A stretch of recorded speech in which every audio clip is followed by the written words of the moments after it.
Thank you so much, Mr. Chairman, and thank the panel for coming today to talk about this very important topic.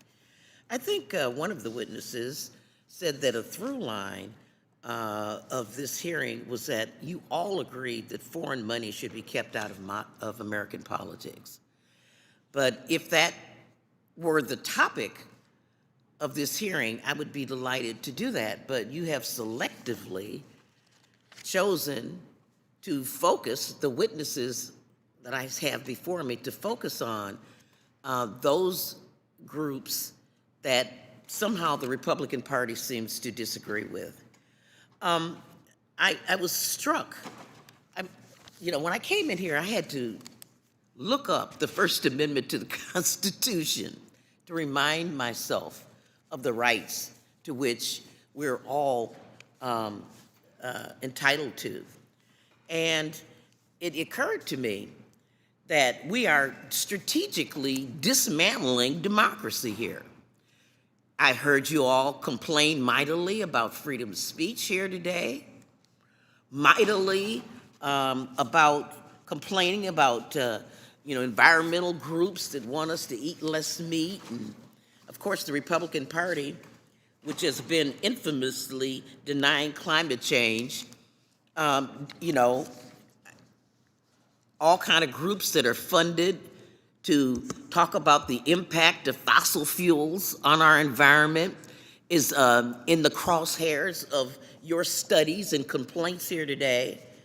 And I am just wondering, no free press, you talk about Code Pink, very irritating group to some people, but of course, they are protesting war, protesting aggressions, and they have a constitutional right to do that, whether we agree with them or not.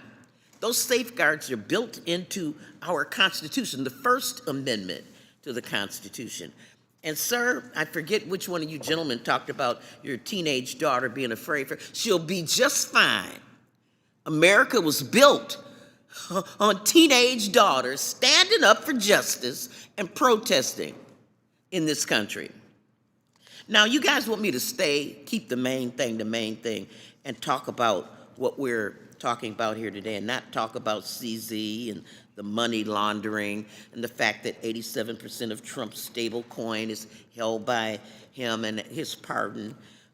You all don't want me to talk about that. So let's talk about another 501c3, Heritage Foundation. Mr. Weissman, the Heritage Foundation has received funding from many foreign corporations, to my knowledge. Some of the stuff we agree with and some that we don't.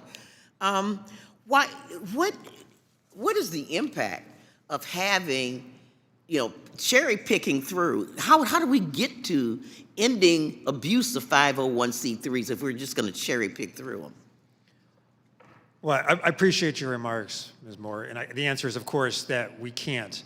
And what's worrisome is that there are legitimate and important policy issues here about which there may actually be some reasonable agreement on the panel, but the conversation is focused on viewpoint.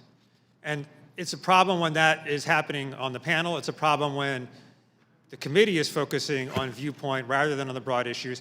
But it's the most severe problem when the President of the United States is threatening organizations based on their viewpoint, as he has done.